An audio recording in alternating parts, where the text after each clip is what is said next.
En manchette aujourd'hui, place au budget de l'île du Pas. Bonjour à tous et bienvenue à votre bulletin d'information diffusé sur les ondes de CTRB, votre télévision locale et régionale, en ce 7 janvier 2026 à la belle humeur au Pépitre. On parlera en première partie et même en deuxième partie du bulletin du budget de la visitation de l'île du Pas. Mais auparavant, on vient juste d'avoir une information importante pour les gens de la municipalité de Sainte-Geneviève-de-Berthier. En effet, la municipalité de Sainte-Élisabeth fait actuellement face à une baisse importante du niveau de ses bassins d'eau. Donc, la municipalité de Sainte-Geneviève demande à ses citoyens de limiter sa consommation d'eau au minimum. De plus, un avis d'ébullition préventif a été émis pour les secteurs suivants. Chemin Robillard, du 941 au 1313 rang Bayonne-Sud, ainsi que du 1256 au 1365 rang de la rivière Bayonne-Nord. Cet avis est bon jusqu'à nouvel ordre. La municipalité recommande donc de faire bouillir l'eau au moins une minute avant de la consommer. Donc, soyez préventifs à Sainte-Geneviève-de-Berthier. On y va maintenant avec le budget de la visitation de l'île du Pas. Donc, on vous présente un extrait. Avant le budget, il y a un autre événement qui a retenu l'attention à la visitation de l'île du Pas. Et c'est une cérémonie spéciale qui a eu lieu le 24 décembre dernier à minuit. Ça se voulait une réflexion avec la traditionnelle messe de minuit, mais en l'absence d'un prêtre. Martin Larocque, le comédien bien connu, a présenté une liturgie de la parole accompagné par la célèbre chorale de l'île du Pas. On vous présente un extrait de cette cérémonie particulière.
Donc, Noël tout en musique à l'île du Pas.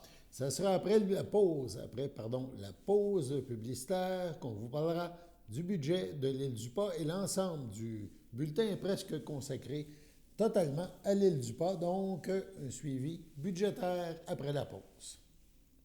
Votre station de télévision de Berthierville vous invite cordialement à son bingo hebdomadaire télédiffusé tous les samedis matins dès 9h30. Depuis longtemps, les fans de CTRB se divisent le joyeux montant de 600 $ chaque semaine à cette joute de bingo. N'oublions pas non plus le super bingo mensuel d'une cagnotte de 2000 $ que vous pourriez vous partager chaque premier samedi du mois. Un moment de fébrilité qui pourrait devenir payant pour plusieurs d'entre vous. Pour vous procurer ces fameuses cartes de jeu, les dépositaires participants sont à Berthierville, le dépanneur Formule 1, la station-service Armois sur le boulevard Gilles Villeneuve, le marché IGA Extra Famille Mondor sur la rue Gabrielle Brissette, le marché Métro Boucher sur la rue Notre-Dame et la pharmacie Proxime sur la rue Frontenac. À Saint-Ignace de Loyola, le dépanneur Proxy sur la rue de la Traverse, la boucherie Aldo sur le rang Saint-Michel. C'est donc un rendez-vous hebdomadaire chaque samedi matin à 9h30 sur les ondes de CTRB, votre télévision locale et régionale, celle-ci toujours en haute définition. Toute l'équipe de CTRB vous remercie de votre fidélité et vous souhaite bonne chance.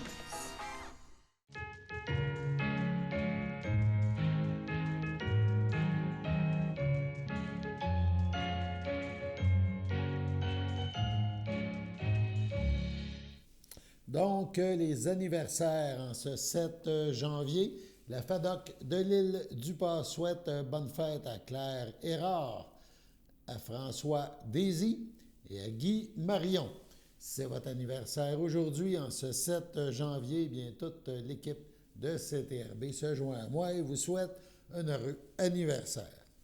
On poursuit notre visite à l'île du Pas. On parle de taxes maintenant. On parle de légère hausse de taxes à l'île du Pas. La municipalité de la visitation de l'île du Pas confirme en effet une légère hausse du compte de taxes pour 2026. On parle ici de moins de 1 %. Les élus ont aussi adopté pour 2026 un budget prévoyant des revenus et des dépenses de l'ordre de 1 166 018 $. Le maire de l'île du Pas, Alain Goyette, en séance extraordinaire tenue le 17 décembre dernier, a présenté dans un premier temps le budget 2026. On l'écoute. Budget 2026. Par rapport à 2025, l'année passée, nous avions des revenus de 742 655 et cette année, c'est des revenus de 753 399,86 pour la taxe foncière. Il va avoir cette année l'ajout d'une taxe spéciale pour le règlement d'emprunt. On va aller chercher 59 969,73. Ce règlement d'emprunt-là représente le solde à payer de tous les travaux durant l'île du Pas, de la rue principale aller jusqu'à la commune. Je vais en parler un petit peu plus loin. La taxe d'eau pour des revenus de 73 724. La gestion des bouts de fosse septiques pour 26 641,18. Excusez. La perception de la taxe sur les ordures et les récupérations pour 63 015,84 $. Des transferts de subventions de 113 731, transferts et subventions de 113 731,56 $. L'imposition des droits de 39 000 $. Amende et pénalités de 750 $.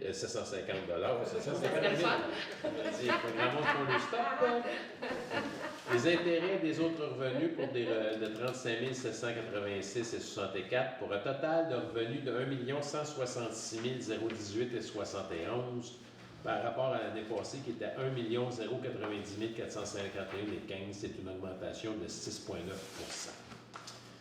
%. Les dépenses d'administration générale, 332 909,88. En sécurité publique, 213 408 Transport réseau routier, 259 591,50. L'hygiène du milieu, les eaux, les boues, les ordures, 166 554,66. L'aménagement, urbanisme et développement, 52 840 Loisirs et culture, 71 844. Les frais de financement et frais de banque de 702 pour un total de dépenses de 1 097 850,91. C'est une augmentation de 1,1 Où va le 5,8 On va vous expliquer ça. Ça crée un excédent de fonctionnement de 68 167,80 qui est réparti comme suit. Le remboursement de la dette à long terme de la MRC, 1 061 Les activités d'investissement pour 5 320 Le remboursement de la dette à long terme pour les travaux de voirie, j'ai expliqué tantôt, de 59 969,73 C'est un règlement d'emprunt qui va être pris pour une période de 25 ans et qui va, grosso modo, représenter un paiement de presque 60 000 $ par année durant toutes ces 25 années-là. Ça donne un taux de taxation de 0,0373 cents du 100 $ d'évaluation. Les affectations de surplus, on va chercher dans nos surplus 5 320 $ pour balancer le budget. On retourne au fonds de roulement 5 137,7 qui est des paiements qu'on avait pris pour ce qu'on avait financé à partir de notre fonds de roulement. Le fonds de roulement, c'est comme un REER, c'est de l'argent qu'on se prête à nous autres, même sans intérêt, mais il faut le remettre dans le fonds de roulement. Fait que ça, ces dépenses d'affectation-là donnent 68 167,80 qui viennent balancer notre excédent de fonctionnement et c'est comme ça qu'on balance à zéro. Le maire Alain Goyette a aussi expliqué le taux de taxation et les variations au budget. On écoute. L'augmentation de la taxe foncière par rapport à l'année passée. En 2025, notre taux de taxe était de 0,4655 cents du 100 $ d'évaluation. Cette année, il va être de 0,4686 cents du 100 $ d'évaluation. C'est une augmentation de 0,0031 cents. Ça veut dire 0,066 %. C'est en bas de 1 %, 2 tiers de 1 %. La taxe sur règlement d'emprunt qui est 0,0373 cents du 100 $ d'évaluation, additionné au 0,031 cents d'augmentation de taxe foncière, ça fait exactement 4 cents du 100 $ d'évaluation, incluant le règlement d'emprunt. L'augmentation du taux de taxe, comme je disais tantôt, représente moins de 1 %. Il y a eu une augmentation de la valeur foncière en cours d'année de 1 237 505 $. Ça, c'est des permis qui ont été mis pour des rénovations ou des constructions sur notre territoire. Qu'est-ce qui a varié dans notre budget cette année? Il y a eu une augmentation de 20 000 $ en administration générale, une augmentation de 15 000 $ en sécurité publique, dont 10 000 $ pour la sécurité incendie. On a réduit le budget de 10 000 $ en voirie. Par contre, la cote-part pour les transports a augmenté de 5 000 $. Fait que ça fait une baisse nette de 5 000 $. L'aqueduc, on a une baisse de 3 000 $. On a une augmentation des vidanges et les résidus domestiques dangereux pour 2 000 $. Le recyclage nous a donné une réduction de 19 000 $. Une augmentation de 1 000 $ des aménagements urbanistes, puis une réduction de 1 000 $ dans les loisirs et culture. C'est ce qui nous permet de limiter la croissance de nos dépenses. Ce qui est un peu spécial cette année, c'est qu'on a une augmentation de la cote-part de la MRC de 25 091 $ qui se divise en deux morceaux. Un morceau de 14 247 qui est dû à l'augmentation de notre pointe de tarte parce que notre valeur, notre proportion médiane et notre facteur comparatif a augmenté. Donc, on se trouve à payer une partie de plus l'augmentation des dépenses de la MRC pour 10 844. C'est ce qui donne le total de 25 000. Donc, si notre valeur n'aurait pas changé par rapport aux autres, ben, on aurait eu juste une augmentation de 10 000. C'est le même que c'est expliqué. C'est une augmentation de 11,13 par rapport à l'an dernier. C'est un peu ça.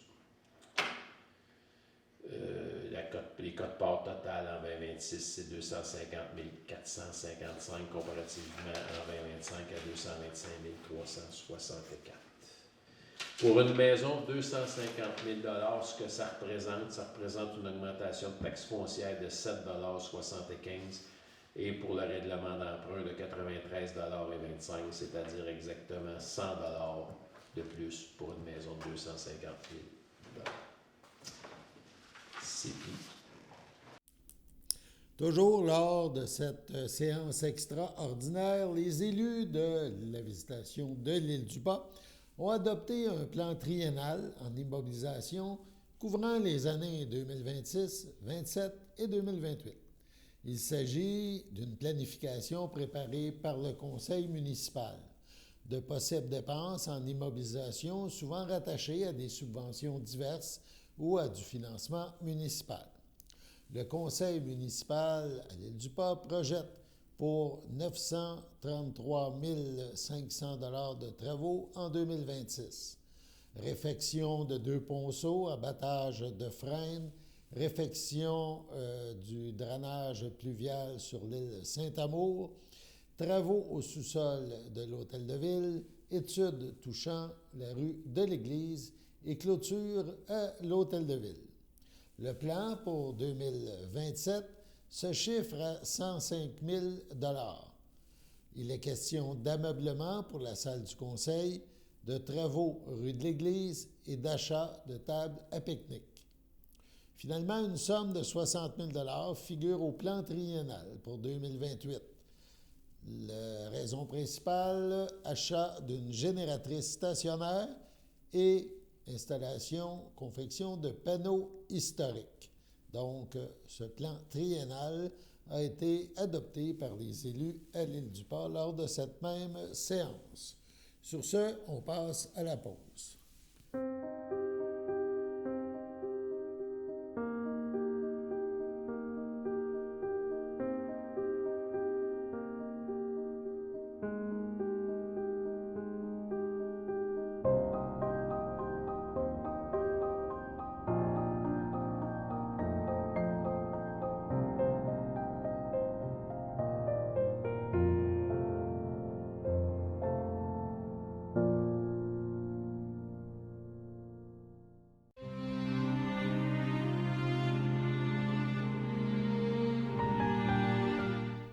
Au CHDL de Saint-Charles-Borromée le 28 décembre dernier, à 62 ans, est décédé M. Yvon Tremblay, fils de feu Roger Tremblay, de feu Guette Grenier, demeurant à Berthierville. Il laisse dans le deuil son fils Paul, ses frères, ses sœurs, ses beaux-frères et belles-sœurs, Guy Tremblay, Annie Corouac, Bruno Tremblay, Gaston Tremblay, Annie Arsenault, Lise Tremblay, Françoise Tremblay, Pierre Sarrazin, Claire Tremblay, Yvan Boisvert, Diane Tremblay, Carole Tremblay, Jean Millette, Manon Tremblay, Jean-François Lepage, ainsi que plusieurs neveux, nièces, autres parents et amis. M. Yvon Tremblay ne sera pas exposé et une cérémonie aura lieu en toute intimité à une date ultérieure. Au CHC, le château à Berthierville, le 28 décembre, à 84 ans, est décédée Mme Aline Desbois, fille de feu Noël Desbois et de feu Élisabeth Roussy, demeurant à Berthierville, native de la Gaspésie. Elle laisse dans le deuil son fils Maurice Desbois, ses 2 petits-fils Nicolas et Dean, ses sœurs Paulette, Marjolaine et Denise Desbois, ainsi que plusieurs neveux, nièces, autres parents et amis. Mme Aline Desbois ne sera pas exposée. Une cérémonie aura lieu à une date ultérieure en Gaspésie. À son domicile de Saint-Justin, le 13 décembre dernier, entourée d'amour, est décédée Mme Monique Chapdelaine, épouse de feu Aldo Tadeo. Elle laisse dans le deuil ses enfants, Nathalie Tadeo, feu Luc Vermette, Éric Tadeo, Claudia Lefebvre, ses petits-enfants, Jessica Tadeo, Nicolas Souligny, Mélissa Tadéo, Thomas Piché-Villeneuve, Francis Vermette, Camille Lamarre, Sarah Tadéo, Jérémy Bouchard, Katia Vermette, Benjamin Viau, Alicia Tadéo, Mehdi Kaïd Slimane, ses arrière-petits-enfants, Kaïla, oui voilà, Souligny Tadéo, Mia Souligny Tadéo, Liam Bouchard Tadéo, Olivier Bouchard, ses frères, ses sœurs, ses beaux-frères et belles-sœurs, ainsi que plusieurs autres parents et amis. La famille vous accueillera au complexe funéraire à Berthierville, chez le complexe Thériault, 741 Notre-Dame à Berthierville, samedi, le 10 janvier, dès 11h. Une liturgie de la parole suivra en la chapelle du complexe, samedi à 15h. Au CHDL de Saint-Charles-Borromée, le 26 décembre, à 85 ans, est décédée Mme Huguette Leroux, épouse de feu Jacques Jasmin, demeurant à Berthierville. Elle laisse dans le deuil ses enfants.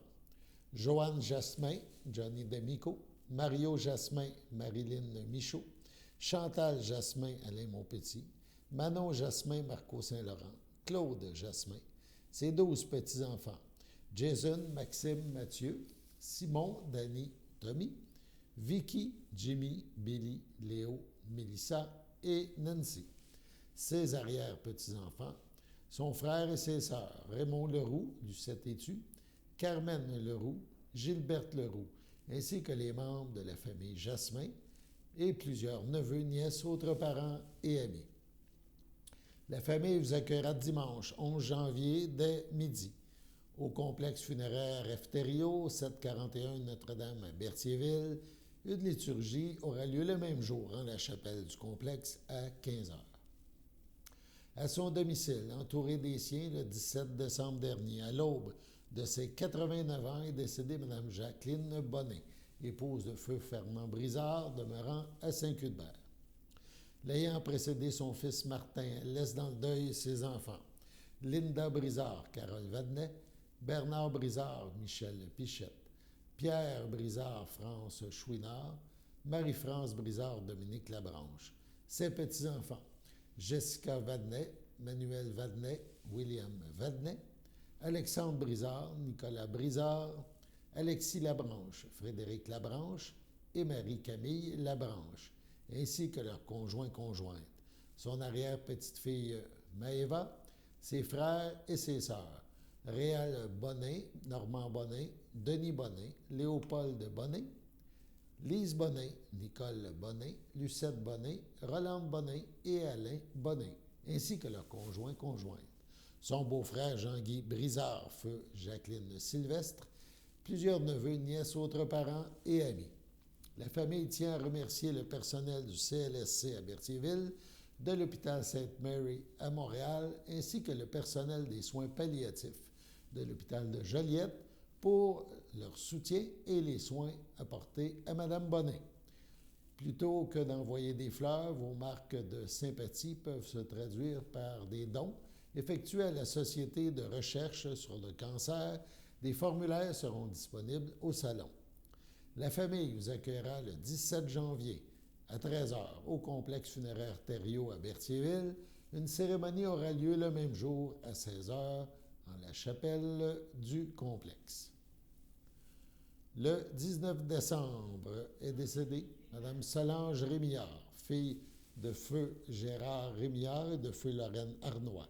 Mme Rémillard laisse dans le deuil ses fils Sylvain, Brigitte Carrier et Dany, ses frères et ses sœurs Claude, Francine, Alain et Diane, Jacques Lebeau, ses petits-enfants Christian, Xavier, Guillaume et Laurent, son arrière-petite-fille Asiana, ses neveux et nièces Martine, Éric, Marco, Julie, Marie-Josée, Marie-Claude, Roch, Maryse, Annie, Jacques, Marilyn, Pierre-Luc, Hugo, Patrick et Magali, sa tante Muriel, sa cousine Yolande, Maurice Marchand, ainsi que plusieurs amis et connaissances. La famille tient à remercier le personnel de l'unité des soins palliatifs de l'hôpital Maisonneuve-Rosemont pour ses efforts afin de rendre les derniers jours de Solange les plus confortables possibles. En lieu de fleurs, vos témoignages de sympathie peuvent se traduire par des dons effectués à des organismes de vos choix. Vous êtes attendu au complexe funéraire Thériault à Berthierville, vendredi 23 janvier de 19 à 21 heures. Et une liturgie de la parole aura lieu à la chapelle du complexe à 15 heures. Madame Rémillard reposera ensuite au columbarium du complexe. Au CHDL de Saint-Charles-Borromée, le 1er décembre, à 73 ans, est décédée Mme Jocelyne Bérard, épouse de feu Yvon Plante, demeurant à Saint-Charles-Borromée, native de Saint-Barthélemy.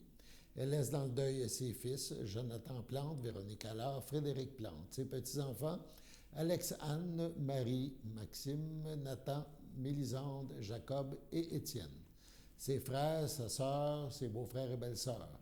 Yvon Bérard, Denise Gauthier, Normand Bérard, Micheline Bérard, feu Rénal Bérard, Christiane Rousseau, Claude Bérard, Jocelyne Ladouceur, feu Pierrette Bérard, feu Germain Rinfray, Pierrette Plante, Rodrigue Roy, André Plante, feu André Roy, ainsi que plusieurs neveux, nièces, autres parents et amis. La famille vous accueillera samedi 31 janvier 13h au complexe funéraire F. Thériault, 741 Notre-Dame à Berthierville. Suivra une liturgie à la chapelle du complexe à 15h30. Mme Bérard sera inhumée au cimetière de Saint-Barthélemy à une date ultérieure. C'est avec tristesse que nous vous annonçons le décès de M. Paul-Étienne Latour, survenu le 22 décembre dernier au CHDL à Saint-Charles-Borromée à l'âge de 86 ans. Il était l'époux de René Latour, demeurant à Saint-Ignace de Loyola. Il laisse dans le deuil, outre son épouse, ses enfants, Francis Latour, Christine Laniès, Élise Latour, Sylvain Lavallée, ses petits-enfants, Quentin Laniès Latour, Jérémy et Arnaud Lavallée, ainsi qu'Alizée, la belle-fille de Francis.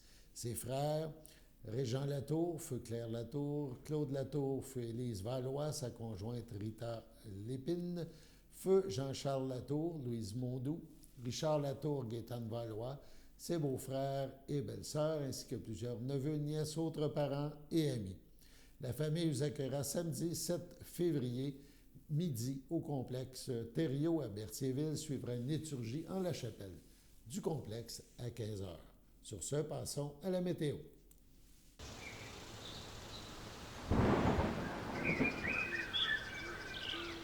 Bienvenue à votre météo de cette semaine. Aujourd'hui, mercredi soir, ce sera plutôt nuageux.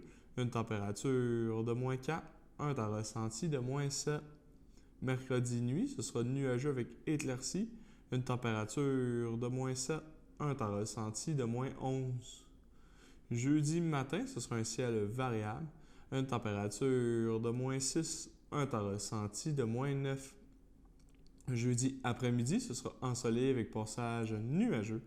Une température de 1, un temps ressenti de -1. Jeudi soir, ce sera un ciel variable. Une température de -3, un temps ressenti de -8. Jeudi nuit, ce sera plutôt nuageux. Une température de -6, un temps ressenti de -10. Et voilà, c'était tout pour votre météo.